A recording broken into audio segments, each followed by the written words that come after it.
পুষ্প শিমুলের শুকনো মুখের দিকে তাকিয়ে আবার কেঁদে দেয়। রাতে পুষ্পর মন ভালো করতে শিমুল রাতে ঢাকা দেখায়, হাসাতে চায়। শিমুলের মুখের দিকে তাকিয়ে পুষ্পও হাসে। ঘুমাতে গিয়ে শিমুল বলল, এই পুষ্প, আমি তোকে রানীর মতো রাখতে পারছি না। আসলে আমি তোর লাইফটা শেষ করে দিলাম। শিমুলের চোখের পানি পুষ্পর নজর এড়ায় না। ছেলেটা কাঁদছে, বোবা কান্নায় যে কোনো শব্দ নেই, থেমে থেমে নিঃশ্বাস নিচ্ছে আর প্রশস্ত বুকটা কাঁপছে। প্রিয় পুরুষের এমন ভেঙে যাওয়া পুষ্প সয় না, নিজেকে সামলে আলতো করে হাসার চেষ্টা করলো। শিমুলের বুকে মাথা রেখে ফিসফিস করে বলল, ধুর, এসব কি কথা? আমি তো বেশ সুখে আছি। শিমুলের রানীর কি দুঃখ থাকবে? সে তো নিজেই রানী। তুমি মন খারাপ করো না তো। শিমুল ভেজা চোখে পুষ্পর দিকে তাকিয়ে থাকে। মেয়েটা এত বুঝতার। আসলে পরিস্থিতি মানুষকে বুঝতার বানিয়ে দেয়। শিমুল উঠে দাঁড়ায়। পুষ্প অবাক হয়ে বলল, এত রাতে কোথায় যাচ্ছ? শিমুলের চোখ ভরে জল আসে। পুষ্পর সামনে এসব কান্না টান্না করা যাবে না। পুরুষদের কান্না দেখানো কোনো ভালো কাজের মধ্যে পড়ে না। পুরুষটা কাঁদবে একা, অন্ধকারে, খুব গোপনভাবে। সে হাত নেড়ে বলল, আসছি। পুষ্প সোজা হয়ে শুয়ে থাকে। সে কিভাবে যেন বুঝে গেছে শিমুল বাইরে গিয়ে ইচ্ছা মতন কাঁদবে। তার নিজেরও কান্না আসে। বালিশ মুঠো করে ধরে ফুপিয়ে ওঠে। তার জন্যই তো শিমুলকে এত অপমান সইতে হলো। আহা, টাকা, টাকা যে কি যার নেই সে বোঝে। 10 টাকার যে কি মূল্য নিম্নবর্তীরাই বোঝে। পুষ্প মনে মনে প্রতিজ্ঞা করে যে সে একদিন শিমুলের মাথার মুকুট হবে, সবাইকে তাক লাগিয়ে দেবে। শিমুল ব্রিজের উপরে গিয়ে দাঁড়ায়। অন্ধকার আকাশের দিকে তাকিয়ে হু হু করে কেঁদে ওঠে। আজকে দুপুরের কথাগুলো মনে হলেই মরে যেতে ইচ্ছা করে। এত অপমান! পুষ্পর করুণ মুখটার দিকে তাকালে শিমুলের দম আটকে আসে। এমন তো কথা ছিল না। তাহলে কেন সব উল্টো হচ্ছে? শিমুল দুহাত দিয়ে মাথার চুল খামচে ধরে। তার ইচ্ছা করছে এই ব্রিজ থেকে ঝাঁপ দিয়ে মরে যেতে।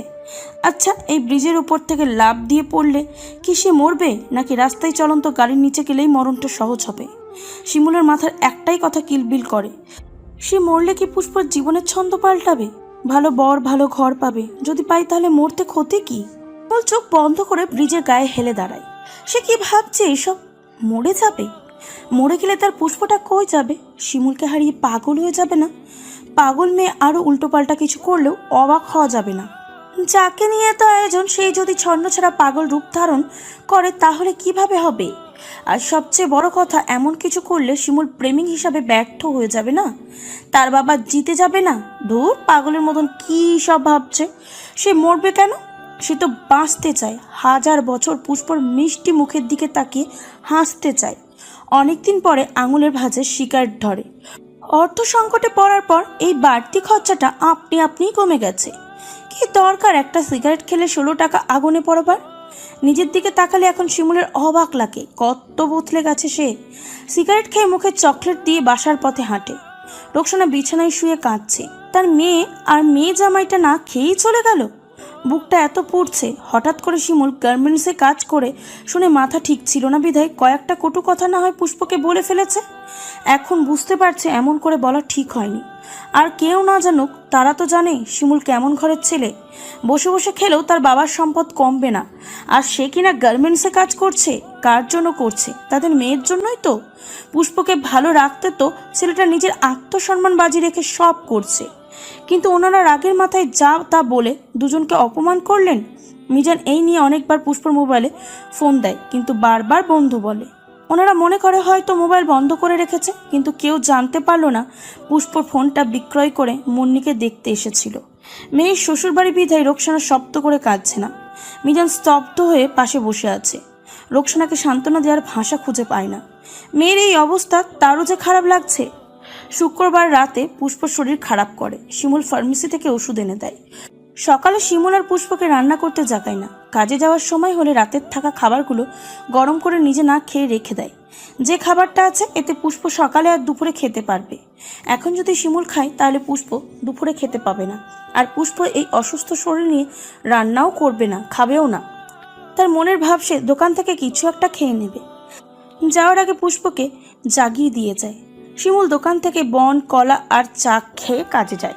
তার কপালে কি আছে শিমুলের জানা নেই। মিরাজ সাহেব কি তাকে কাজ থেকে বাদ দিয়ে দেবে? ভাবতে ভাবতে শিমুল কাজ করে। ম্যানেজারের কাছে শুনে মিরাজ স্যার আসেনি। শিমুলের মনে কু ডাকে, যদি বাদ দিয়ে দেয় তাহলে আর একটা কাজ কই থেকে জোগাড় করবে? এত লেখাপড়া করে কি লাভ হলো? একটু কাজে লাগছে না। দুপুরে লাঞ্চ আওয়ারে সবাই খাবার খাচ্ছে। শিমুল চুপচাপ টুলে বসে আছে। পেটে এত ক্ষুধা লেগেছে যে মাথা ঝিমঝিম করছে। এত বড় দিন বনকলা খেয়ে থাকা যায়? শিমুল পেটে ব্যথা অনুভব করে। তার ভাত খেতে এত ইচ্ছা করছে, মনে হচ্ছে এক বাসায় এক গামলা ভাত খেয়ে ফেলতে পারবে। সে মানিব্যাগ বের করে কত টাকা আছে দেখে, অল্প টাকা আছে। তারপর ধীর পায়ে উঠে রাস্তার পাশে সস্তা একটা হোটেলে ঢোকে। হোটেলে গরুর মাংসের ঘ্রাণে মম করছে। শিমুলের মন চায় গরুর মাংস দিয়ে ভাত খেতে। গরুর মাংস যে তার খুব প্রিয়, কিন্তু পকেটে টাকা কম। মাংস খেলে টাকা বেশি লাগবে। বাসায় পুষ্প একা, তাকে ছাড়া মাংস খাওয়ার প্রশ্নই আসে না। চোখ বন্ধ করে নিজের ইচ্ছাকে মাটি চাপা দিয়ে ডিম তরকারি, ডাল আর ভাত নেয়। টেবিলে খাবার আসে, গোগ্রাসে গিলতে থাকে। ক্ষুধায় তাড়াহুড়ো করে খেতে গিয়ে গলায় খাবার আটকে কাশি চলে আসে। সামনে থেকে কেউ একজন পানির গ্লাস এগিয়ে দেয়। শিমুল পানি খায়। সামনের লোকটা বলে, এত তাড়া কিসে শিমুল, আস্তে খাও। শিমুল হাতের গ্লাস টেবিলে রেখে অবাক হয়ে সামনের মানুষটার দিকে তাকিয়ে থাকে। তার প্রাক্তন ভার্সিটির প্রিন্সিপাল সালাম হক। শিমুল ভালো ছাত্র ছিল বিদায় ভার্সিটিতে তার কদর ছিল আলাদা। সালাম হক শিমুলকে সবসময় অন্য চোখে দেখতেন। বাবার থেকে কোনো অংশে কম ভালোবাসেন না এই স্যার। কিন্তু শিমুলের জানা মতে স্যারের টাকার অভাব নেই। তাহলে এই সস্তা হোটেলে স্যার কি করছে? সে সালাম হককে সেই স্থানে আশা করেনি। অবিশ্বাস্য গলায় বলল, স্যার আপনি? সালাম হক হাসে, শিমুলের দিকে তাকিয়ে বলে, খাওয়া শেষ করো মাই ভাই, খাওয়ার মাঝে কথা বলতে নয়, ভালো কাজ নয়। শিমুল অপ্রস্তুতভাবে ডিমের কুসুম মুখে দেয়। সালাম হক চোখ বুলিয়ে হোটেলটা দেখে। এখনো প্রায় সময়ে তিনি এই হোটেলে খাবার খেতে চলে আসে। শিমুলের অবস্থা দেখে, কাপড় চোপড়ের নমুনা দেখে তার অভিজ্ঞ চোখের পরিস্থিতি টের পাচ্ছেন। নিজের অতীতের সুন্দর সময়ের কথা মনে পড়ে যায়।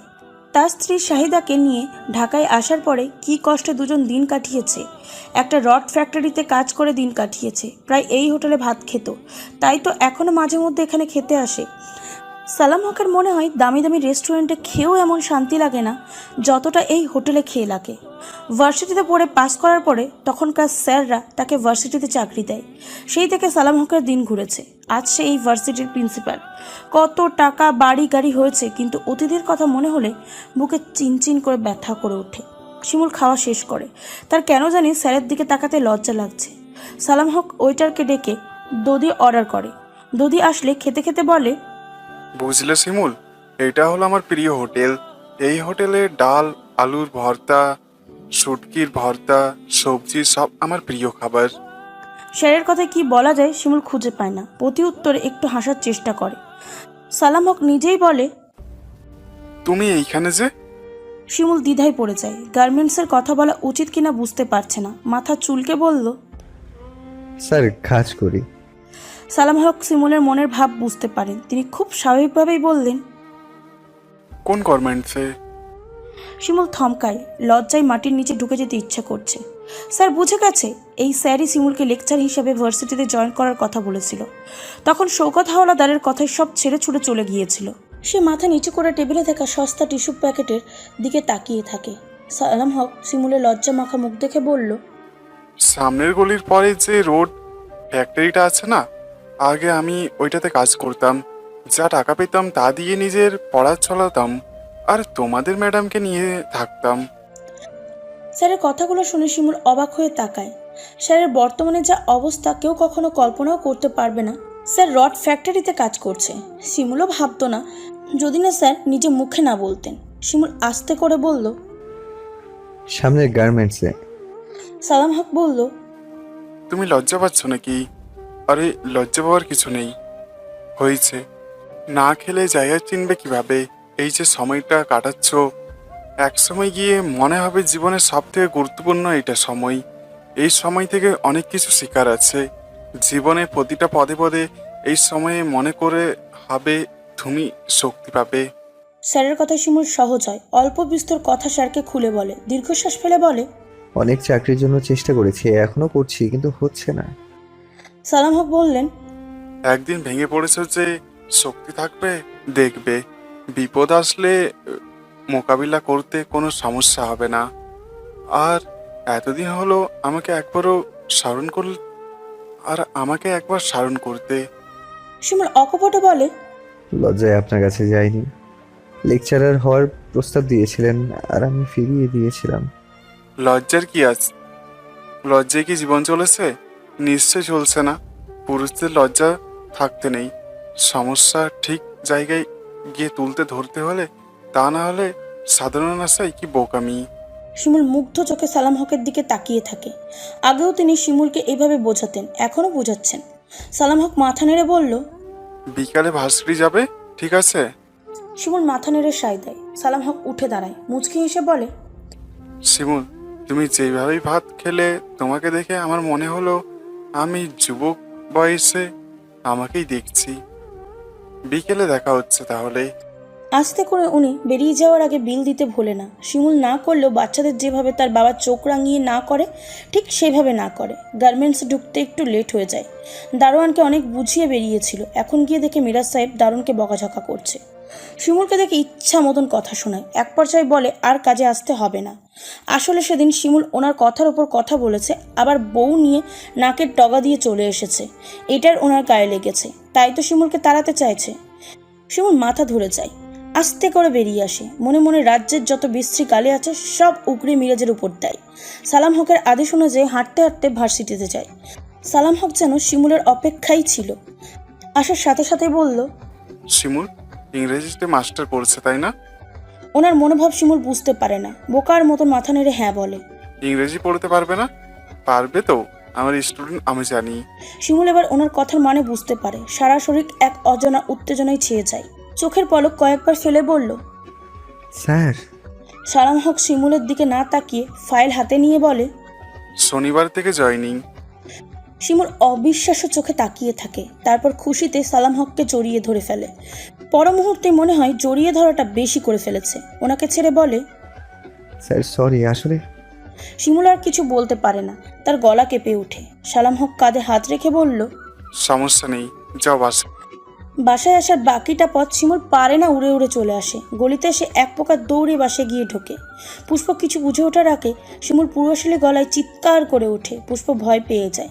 শিমুলের চিৎকারে তার হাত পা কাঁপে। শিমুল এইসবের তোয়াক্কা করে না। পুষ্পকে পাঁজা কোলে নিয়ে ঘুরতে ঘুরতে বলে, বউ রে, চাকরি তো হয়ে গেছে রে বউ। শিমুলের কথায় পুষ্প হতবাক। কথা বলার শক্তি যেন ফুরিয়ে গেছে। ঠোঁট নেড়ে কোনো রকমে বলল, সত্যি? শিমুল মাথা ঝাঁকায়। একটা চাকরি যে তাদের দুজনের কাছে কি, এটা শুধুমাত্র তারাই জানে। শিমুলের কথা যেন পুষ্পের বিশ্বাস হয় না। সে মাথা নেড়ে বলে, আসলেই এসব নিয়ে একদম মজা করবে না, বলে দিলাম। অনেকদিন পর শিমুলের মুখে খুশির ঝলকানি পুষ্পর নজর এড়ায় না। এতে শিমুলের কথার সত্যতা যাচাই করে নেয়। সে শিমুলের খুশিতে উজ্জ্বল মুখের দিকে তাকিয়ে কেঁদে দেয়। হাত দিয়ে শিমুলের গলা আঁকড়ে ধরে। শিমুল থেমে বলে, আরে এখন কাঁদে কেন? তোমার কাঁদার দিন শেষ পুষ্পরানী। তোমার বর ভার্সিটির লেকচারার হয়ে গেছে, শনিবার থেকেই জয়নিং।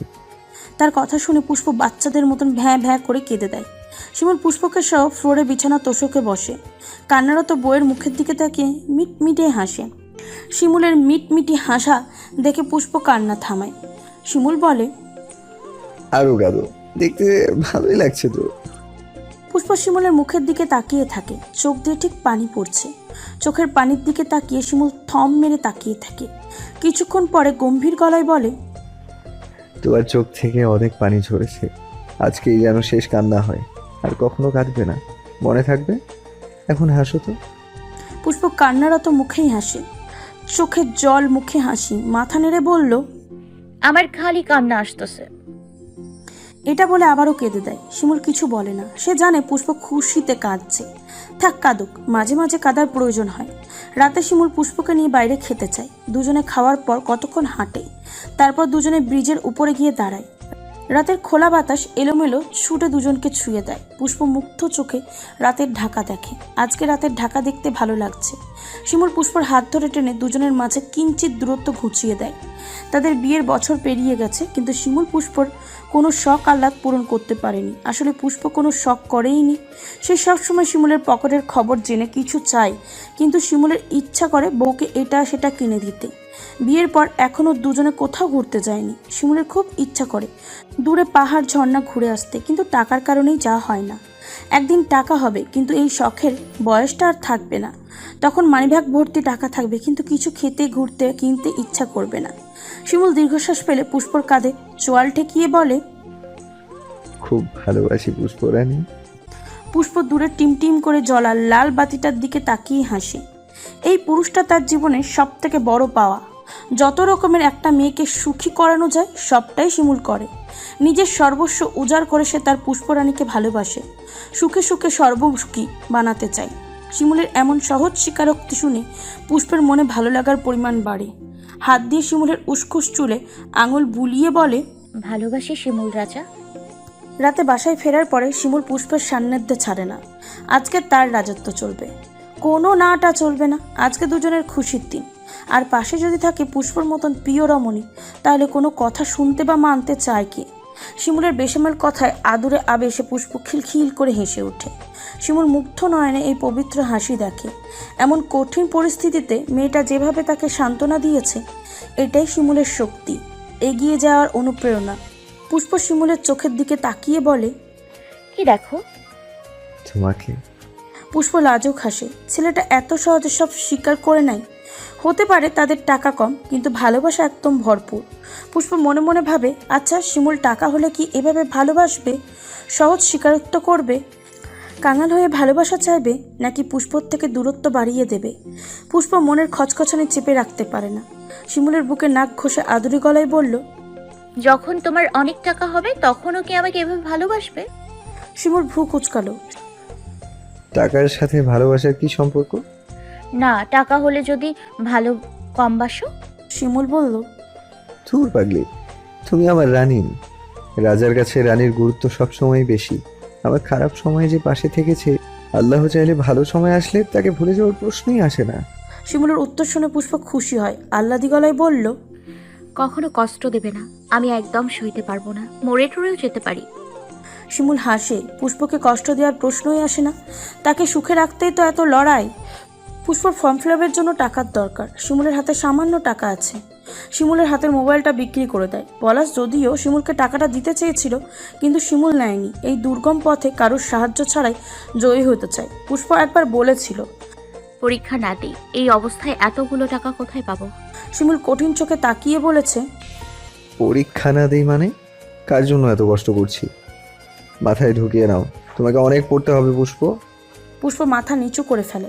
তাকে নিয়ে শিমুলের অনেক স্বপ্ন। মোবাইল বিক্রি করে অর্ধেক টাকা গ্রামে পাঠিয়ে বাকি টাকা দিয়ে শিমুল 2টা প্যান্ট 2টা শার্ট কিনে। ভার্সিটিতে তো আর যেমন তেমন করে গেলে হবে না, সে শিক্ষক মানুষ, শালীনতা বজায় রেখে সুশীল পোশাকে যেতে হবে। চুলদাড়ি কেটে নিজেকে চলনসই করে। অবশেষে কাঙ্ক্ষিত দিন আসে। শিমুল ভার্সিটিতে যায়। সব শিক্ষকেরা তাকে স্বাগতম জানায়, সব স্টুডেন্টদের সাথে পরিচয় করে দেওয়া হয়। কিছুদিনের মাঝেই ছাত্রছাত্রী প্রিয় স্যারের জায়গা দখল করে নেয়। শিমুল বেশ বুঝতে পারে মেয়েরা যে তাকে মুগ্ধ চোখে দেখে। তার নাম যেমন, সে দেখতেও তেমন। এক দেখায় সবার নজর কাটতে সক্ষম। শিমুল ভুল করেও কোনো মেয়ের দিকে তাকায় না। সে জানে এটা ভার্সিটি কলেজ না। ভার্সিটির মেয়েরা স্যারকে কিছু বলতে দ্বিধা করবে না। এই চাকরিটা তার সোনার হরিণের মতন, এটা হারানোর মতন কোনো কাজ করা যাবে না। এইভাবেই কেটে যায় 1 মাস। ইদানিং তিহা নামের একটা মেয়ে সারাক্ষণ ফলো করছে। ব্যাপারটা শিমুলের ভালো লাগে না, সে বেশ বিরক্ত। শিমুল ভার্সিটি থেকে বেরিয়ে রিক্সার জন্য দাঁড়ায়। তখনই 3rd ইয়ারের ক্লাস টপার তিহা এসে পাশে দাঁড়ায়। শিমুল এক পলক তাকিয়ে আবার সামনে তাকিয়ে থাকে। তিহা গলা খাঁকড়ি দিয়ে শিমুলের দৃষ্টি আকর্ষণ করতে চায়। শিমুল ভদ্রতাবশত তাকায়। তিহা বলে, স্যার। তিহা না বলার কথা তার মুখের লাজুক হাসিতেই বোঝা যাচ্ছে। শিমুল বিরক্তিতে তিহার দিকে তাকিয়ে বলল, কিছু বলবেন?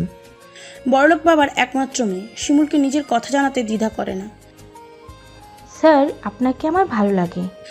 শিমুলের আন্দাজি ঠিক হয়। সে মুচকি হেসে বলল, তারপর? আপনি চাইলে আব্বুকে বলে আমরা বিয়ে করে ফেলবো, যদি আপনার প্রেমে আপত্তি থাকে। Good idea. তারপর? শিমুলের কথায় তিয়া অপ্রস্তুত হয়, মাথা নিচু করে দাঁড়িয়ে থাকে। মিনমিন করে বলে, প্রথম দিন থেকেই আপনাকে ভালো লাগে, আপনাকে না পেলে মরে যাব। শিমুল মনে মনে হাসে। এই সিনেমাটিক ডায়লগ এই যুগেও ব্যবহার হয় নাকি? মরবেন কেন? আমি কি অক্সিজেন? শিমুলের কথায় তিয়া খুশি হয়। লাজুক হেসে বলল, হ্যাঁ। শিমুল প্যান্টের পকেট থেকে মানিব্যাগটা বের করে পুষ্প আর তার জড়িয়ে ধরে রাখা ছবিটা দেখিয়ে বলে, আমার অক্সিজেন। আশা করি আর কখনো এসব আমার সামনে বলতে আসবেন না। আমি শিক্ষক, সম্মান দিতে শিখুন। তিয়া অবাক চোখে ছবিটার দিকে তাকিয়ে থাকে। মেয়েটা কে জিজ্ঞাসা চোখে শিমুলের দিকে তাকালে শিমুল বলে, এটা আমার স্ত্রী। আমার পুষ্পরানী। রিক্সা আসলে তিয়ার অবাক হওয়ার দৃষ্টি উপেক্ষা করে শিমুল বাসার উদ্দেশ্যে যায়। তার পকেটে প্রথম মাসের বেতনটা। খুশিতে তার কেমন জানি লাগছে। বারবার পুষ্পর হাসিমাখা মুখটা ভেসে ওঠে। ভাবছে গিয়ে টাকাটা পুষ্পর হাতে দেবে। পুষ্প তখন বিছানায় গড়াগড়ি খাচ্ছিল। আজকাল শরীরটার অবস্থা ঠিক বোধগম্য হয় না, সব সময় খারাপ লাগে, শরীর গুলিয়ে আসে, শুয়ে থাকতে ইচ্ছা করে। শিমুলকে ফোন দিতে ইচ্ছা করলেও উপায় নেই, তার যে মোবাইল নেই। শিমুল একটা 1200 টাকার সেট ব্যবহার করে। শিমুলের কথা ভাবতে ভাবতে শিমুল আসে, পুষ্প ঠান্ডা পানি এনে দেয়। শিমুল পুষ্পর হাতে একটা খাম দিয়ে বলে, এটা তোমার। পুষ্প খামের দিকে তাকিয়ে বলে, কি? শিমুল পানি খায়, গায়ের শার্টটা খুলতে খুলতে বলে। খুলো, খুলে দেখো। পুষ্প খামটা খুলে দেখে অনেকগুলো 1000 টাকার নোট। তার চোখের মনি বড় বড় হয়ে যায়। বিস্ফোরিত নয়নে শিমুলের দিকে তাকায়। শিমুল পুষ্পর চাহনি দেখে হাসছে। পুষ্প দ্রুত বলল, বেতন পেয়েছো? হ্যাঁ। আল্লাহ, কতগুলো টাকা! শিমুল হাসে। পুষ্পর টাকাগুলোর দিকে তাকিয়ে মনে পড়ে যায় দুজনে এই টাকার জন্য কত কষ্ট দিন কাটিয়েছে। কতগুলো টাকা হাতে নিয়ে পুষ্প ঝরঝর করে কেঁদে দেয়। শিমুল অবাক হয়ে বলল, এই মেয়ে, আবার কাঁদো কেন? আল্লাহ, কি যন্ত্রণা! পুষ্প কথা বলে না, শিমুলের দিকে তাকিয়ে কাঁদে। শিমুলের কাছে গিয়ে জড়িয়ে ধরে, শাসনো গলায় বলে, আর কাঁদতে মানা করেছিলাম না? পুষ্প টাকাগুলো বুকে জড়িয়ে ধরে বলে, আজকেই শেষ, আর কখনো কাঁদবো না। শিমুলের চোখের কোণেও পানি ভরে আসে। গলা বুঝে কান্না আসতে চায়, কিন্তু কাঁদে না। তার যে শক্ত থাকতে হবে, পুরুষ বলে কথা। নারীদের মতন সহজে নিজেকে ভেঙে দেওয়ার অধিকার যে বিধাতা দেয়নি। পুষ্পর মাথায় চুমু দিয়ে বলল, আচ্ছা, আজকেই লাস্ট। শিমুলের আশকারা পেয়ে পুষ্প হামাও করে কাঁদে। এই টাকার জন্য শিমুল কত অপমানিত হয়েছে, দুজনের খাবারে কত কষ্ট পেয়েছে। শিমুলের মাথায় দুষ্টুমি আসে। আস্তে করে বলল, আজকে আমাকে আমার এক ছাত্রীর বিয়ের প্রস্তাব দিয়েছে। সাথে সাথেই পুষ্প কান্না থেমে যায়। তড়িৎ গতিতে মাথা তুলে শিমুলের দিকে তাকায়। পুষ্প থমকানোর চেহারা দেখে শিমুলের খুব ভালো লাগে। আর একটু রাগাতে বলে, ছাত্রী রিবা কি দোষ বলো?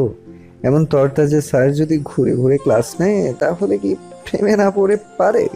ইস, কি ফিলিংস! আহা! পুষ্প রাখলো না, বরং পদ্মবরণ আখিতে পানির বাঁধ ভাঙল। অবস্থা বেগতিক দেখে শিমুল কান ধরে দাঁড়িয়ে সরি বলল। পরে উপায় না পেয়ে আধা খোলা শার্ট গায়ে কানে ধরে উঠবস করলো। পুষ্প ফোলা ফোলা চোখে শিমুলের দিকে তাকিয়ে ভাঙা গলায় ফ্যাঁস ফ্যাঁস করে বলল, পরীক্ষা দিয়ে তোমার ইউনিভার্সিটিতেই ভর্তি হব। তারপর সবাইকে বলে দিব শিমুল আমার, আমার জামাই, আমার কলিজা। শিমুলের বুকটা সুখে সুখে পূর্ণ হয়ে ওঠে। পুষ্প লাল হওয়া নাকের ডগায় আলতো টোকা দিয়ে বলল, এত হিংসে! পুষ্প শিমুলের হাত সরিয়ে বলল, হ্যাঁ, তো মার খেয়ে বিয়ে করেছি এসব শোনার জন্য? যে আসবে হাত পা ভেঙে গলায় ঝুলিয়ে দিব। আমি শিমুলের বউ। শিমুল বাসাটা পাল্টে ভার্সিটির পাশে 2 রুমের একটা ফ্ল্যাট নেয়। কিছু আসবাবপত্র কেনে। পুষ্প ফুটপাত থেকে এটা সেটা কিনে বাসাটা নিজের মতন সাজায়। পুষ্প এই রুম থেকে ওই রুমে প্রজাপতির মতন উড়ে উড়ে যায়, আবার আসে। শিমুল পুষ্পর উচ্ছলতা দেখে হাসে। একদিন দুজন মিলে রান্না করেছিল। পুষ্প গায়ের ওড়না কোমরে গুছে ভাতের মার ফেলেছে। এই সামান্য ব্যাপারটা শিমুলের এত ভালো লাগলো যে সে মুক্ত হয়ে তার বউকে দেখছে।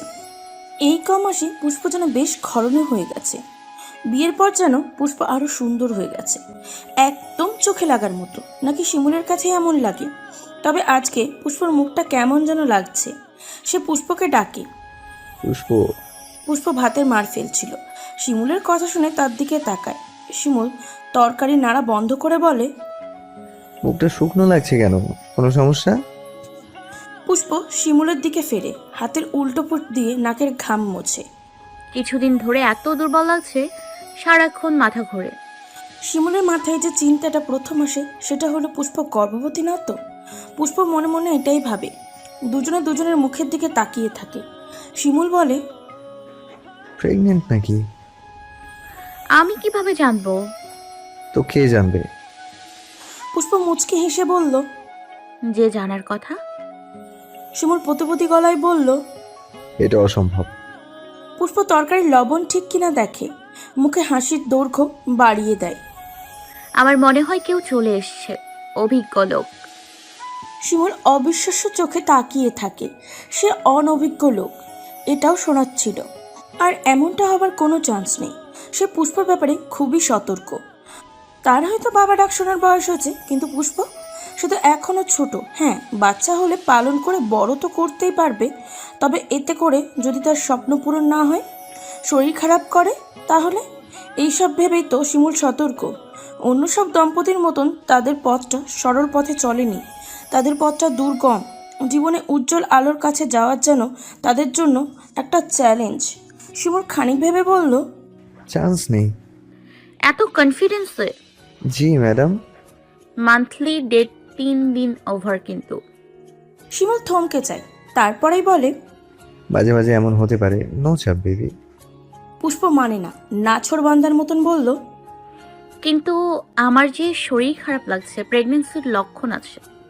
ম্যাডাম, আপনার কেন খারাপ লাগছে? বিকেলে ডাক্তার দেখিয়ে আনবো। পুষ্প কি ভেবে মন খারাপ করে বলল, আচ্ছা ধরো আমার পেটে সোনামণি চলে এসছে, বিকেলে গিয়ে পরীক্ষা করলাম, যদি পজিটিভ আসে তাহলে কি করবে?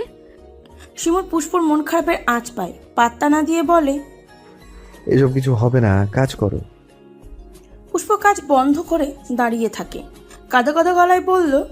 অ্যাবর্শন করে ফেলবো? পুষ্পর কথা শুনে শিমুল চুপচাপ দাঁড়িয়ে থাকে। এমন কিছু না পুষ্প, খালি খালি টেনশন করো না। যদি হয় তাহলে করবে? শিমুল পুষ্পর দিকে এগিয়ে আসে। কি মনে হয়? পুষ্প কথা বলে না, তার চোখ ইতিমধ্যে পানিতে টলমল করছে। আমরা এত সতর্ক থাকার পরেও যদি আল্লাহ কাউকে পাঠাতে চায়, তাহলে আমরা আটকানোর কে? অ্যাবর্শন করা গুনাহ, আর এতে মায়েরও ক্ষতি হয়। সবচেয়ে ক্ষতি হয় যে মেয়েটার প্রথম সন্তানের বেলায় এটা করে। মেয়েদের শরীর খুব লাজুক, বাচ্চা নষ্ট করতে এই পথ অবলম্বন করলে দেখা যায় পরবর্তীতে আর বাচ্চাই হয় না। তাহলে দরকার কি? পুষ্প শিমুলের কথা মনোযোগ দিয়ে শোনে।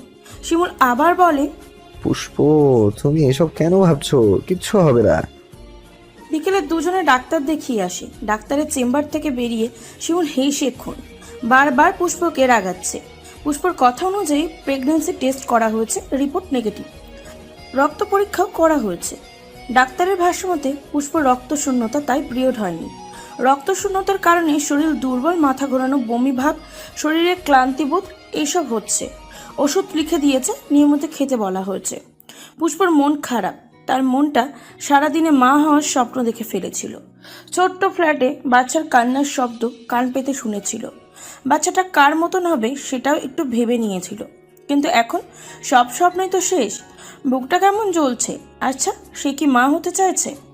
শিমুলের এত দুষ্টুমির কথাও যখন পুষ্প রাগ করে না, তখন শিমুল পুষ্পর মন খারাপের ভাগিদার হয়। কি হলো? কিছু না। শিমুল বুঝে গেল প্রিয়তমার মন খারাপের কারণ। তুমি কি মা হতে চাইছো পুষ্প? পুষ্প সম্মতির চোখে শিমুলের দিকে তাকায়। শিমুল পুষ্পকে নিয়ে একটা ক্যাফেতে গিয়ে বসে। তোমার না অনেক স্বপ্ন, অফিসার হবে না?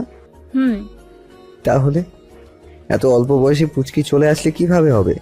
প্রচুর পড়তে হবে তো। তোমার আরেকটু বয়স হোক, তখন না হয় আমরা বাচ্চার প্ল্যান করব। বাচ্চা হলে কি পড়া যায় না? কতজনেই তো বাচ্চা হলেও পড়ে। পরে কিন্তু তুমি পারবে না। পারবো। শিমুল মাথা নাড়িয়ে বোঝানোর ভঙ্গিতে বলে, আমরা বাচ্চা নিব, কিন্তু তুমি আগে নিজে প্রতিষ্ঠিত হও। তুমি কি ভুলে গেছো তোমার পড়ালেখা নিয়ে আমাকে কত কথা শুনতে হয়েছে? পড়ালেখার দোহাই দিয়ে আমাদের বাড়ি থেকে বের করে দিয়েছে। ভুলে গেছো সব? ভুলিনি। কখনো ভুলাও যাবে না। যারা তোমার পড়া নিয়ে কটূক্তি করেছে তাদের দেখিয়ে দিতে হবে পুষ্প খাঁটি সোনা। এখন যদি বাচ্চা নিয়ে সংসারে ব্যস্ত হয়ে যাও, সব ভুলে বসো, তাহলে কিভাবে হবে? আমি চাই আর কয়েক বছর পরে বাবু নিতে, আর আমার বউকে অফিসার বানাতে চাই। কি আমার স্বপ্ন পূরণ করবে না? পুরনো আঘাতগুলো শিমুল আবার মনে করিয়ে দিয়েছে। পুষ্প শিমুলের কাঁধে মাথা রেখে বলল, করবো। শিমুল পুষ্পর কপালে চুমু খেয়ে বলে, মন খারাপ করে না সোনা। আল্লাহ চাইলে আমাদের মিষ্টি একটা কুট্টুস পাখি আসবে, অবশ্যই আরো বছর 5 পরে। পুষ্পর মন ভালো করতে শিমুল সে ঘুরে বেড়ায়। কতক্ষণ রিক্সা করে ঘুরে তারপর টিএসসিতে যায়। সেখানে যে কত মানুষ, অনেকে বন্ধুদের সাথে আড্ডা দিচ্ছে, অনেক কপতি বসে সময় কাটাচ্ছে, অনেকে একা বসে আছে। শিমুল কিছুক্ষণ পুষ্পর হাত ধরে হাঁটে, তারপর দেয়ালে হেলান দিয়ে দাঁড়ায়। পুষ্প খেয়াল করে দেখে অনেক মেয়ে শিমুলকে দেখছে বললে ভুল হবে, প্রায় চোখ দিয়ে গিলে নিচ্ছে। সে শিমুলের দিকে তাকায়। ভার্সিটির প্রফেসর হিসেবে নিজেকে বেশ শালীন আর মার্জিত রাখে।